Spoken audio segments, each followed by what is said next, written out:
Welcome to Aadhi's vlogs. പുതിയൊരു വീഡിയോയിലേക്ക് എല്ലാവർക്കും സ്വാഗതം. ഇതിപ്പോൾ കണ്ടിട്ട് നിങ്ങൾക്ക് തോന്നുന്നുണ്ടാവും ഞാൻ എന്താ ഒരു കോഫിയോ ചായയുടെ ഒക്കെ റെസിപ്പി ആയിട്ട് വന്നിരിക്കുന്നത്, ഇത്രയ്ക്ക് മാത്രം എന്താ കാണിക്കാനുള്ളതെന്നൊക്കെ തോന്നുന്നുണ്ടാവും. കാണിക്കാനുണ്ട്, അത് വഴിയേ കാണാം. ഇത് വേറെ ഒരു കോഫിയല്ല, ഒരു സ്പെഷ്യൽ കോഫി ആട്ടോ. അപ്പോൾ നമുക്ക് നേരെ വീഡിയോയിലോട്ട് പോവാം. അപ്പോൾ ഈ കോഫി ഉണ്ടാക്കിയിരിക്കുന്നത് ഈത്തപ്പഴത്തിൻ്റെ കുരു വെച്ചിട്ടാണ് കേട്ടോ. അപ്പോൾ ഈത്തപ്പഴം ഇതുപോലെ നടുമുറിച്ച് കുരു മാത്രം മാറ്റി വെച്ചിട്ട് നമുക്ക് ആ ഒരു ഈത്തപ്പഴം മാറ്റി അങ്ങോട്ട് വെക്കാമല്ലോ. എത്ര ദിവസം വേണമെങ്കിലും അങ്ങനെ ഇരുന്നോളും. നമുക്കിവിടെ കുരു മാത്രം മതി. അപ്പോൾ ഇത് എങ്ങനെ ഉണ്ടാക്കിയെടുക്കാൻ നോക്കാം കേട്ടോ. അപ്പോൾ ആദ്യം തന്നെ ചെയ്യേണ്ടത് ഈത്തപ്പഴത്തിൻ്റെ കുരുവൊക്കെ നന്നായിട്ട് കഴുകി വൃത്തിയാക്കിയതിന് ശേഷം ഇതുപോലൊരു പാനിലിട്ടിട്ട് നന്നായിട്ടൊന്ന് വറുത്തെടുക്കുക കേട്ടോ. എണ്ണയൊന്നും ഒഴിക്കേണ്ട, ജസ്റ്റ് ഒന്ന് ആ തീയിലിട്ട് നന്നായിട്ടൊന്ന് വറുത്തെടുത്താൽ മതി. നന്നായിട്ട് വറുക്കണം, അത് ഒട്ടും കരിഞ്ഞു പോകരുത്. തീ കൂട്ടിയിട്ട് കരിയിക്കരുത്. അപ്പോൾ അങ്ങനെയാകുമ്പോൾ നമ്മുടെ കാപ്പിപ്പൊടിക്ക് ആ കരിഞ്ഞ് ടേസ്റ്റ് വരുമല്ലോ. അപ്പോൾ ഒട്ടും കരിയാതെ തന്നെ നന്നായിട്ട് കറുപ്പ് കളറാവണ വരെ നന്നായിട്ടൊന്ന് വറുത്തെടുക്കുക കേട്ടോ. നമ്മൾ പുളിങ്ങാക്കുരു ഒക്കെ വറുക്കില്ലേ, പുളിങ്ങാക്കുരു എന്നൊക്കെ പറയില്ലേ. അപ്പോൾ അതൊക്കെ വറുത്തെടുക്കുമ്പോൾ ഒരു നന്നായിട്ട് മൂത്ത് കഴിഞ്ഞ ഒരു ടേട്ടേ പറഞ്ഞൊരു പൊട്ടണ സൗണ്ട് കേൾക്കുമല്ലോ. അതേപോലെ ഇതൊന്നും കേട്ട് തുടങ്ങും കേട്ടോ. നന്നായിട്ട് മൂത്ത് വന്ന ഒരു സൗണ്ട് വന്നു തുടങ്ങും. ഇതിപ്പോൾ നന്നായിട്ടൊന്ന് കറുത്ത് വന്നിട്ടുണ്ട്. ഇത്രയും മതി, നമുക്കിത് പൊടിച്ചെടുക്കാം.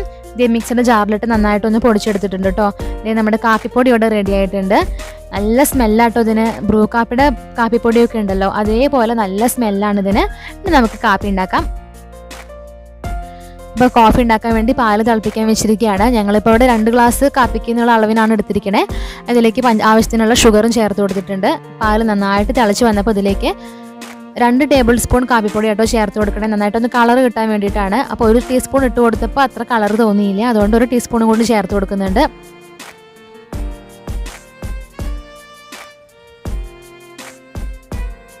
ഒരു ടീസ്പൂൺ അളവിലും കൂടിയും ചേർത്ത് കൊടുത്തതിന് ശേഷം നന്നായിട്ട് അതൊന്ന് തിളച്ച് പൊന്തട്ടെ.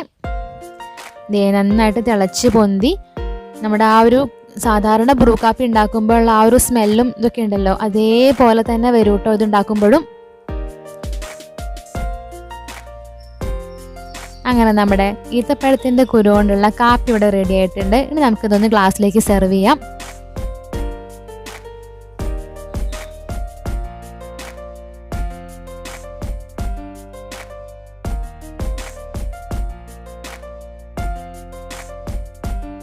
സ്മെല്ലിൻ്റെ കാര്യത്തിൽ മാത്രമല്ല, ടേസ്റ്റിൻ്റെ കാര്യത്തിലും ഇത് അപാരം തന്നെയാട്ടോ. വളരെ ടേസ്റ്റിയാണ്. നമ്മൾ സാധാരണ കോഫി ബ്രൂ കാപ്പിയൊക്കെ കുടിക്കുമല്ലോ, അതേ ടേസ്റ്റ് തന്നെയാണ്. എന്നാൽ അതിനേക്കാളും കൂടുതൽ ടേസ്റ്റ് ഉണ്ടെന്ന് പറയാം.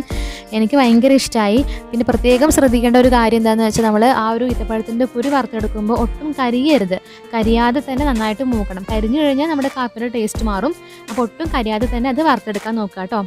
അപ്പോൾ ഇതുപോലെ ഈത്തപ്പഴം കിട്ടുകയാണെങ്കിൽ ആരും ഇനി അതിൻ്റെ കുരു കളയില്ല കേട്ടോ. അത് വെച്ച് നമുക്ക് വളരെ ഈസി ആയിട്ടും ടേസ്റ്റി ആയിട്ടും നല്ലൊരു കാപ്പിപ്പൊടി ഉണ്ടാക്കിയെടുക്കാം. മാത്രമല്ല അത് ഒരുപാട് ദിവസം ഇങ്ങനെ കേടാവാതെ തന്നെ ഇരുന്നോളൂ കേട്ടോ. അങ്ങനെ നാശമാവൊന്നുമില്ല.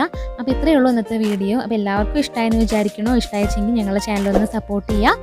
പുതിയൊരു വീഡിയോ ആയിട്ട് ഉടനെ വരാം. അതുവരേക്കും എല്ലാവർക്കും ബൈ ബൈ.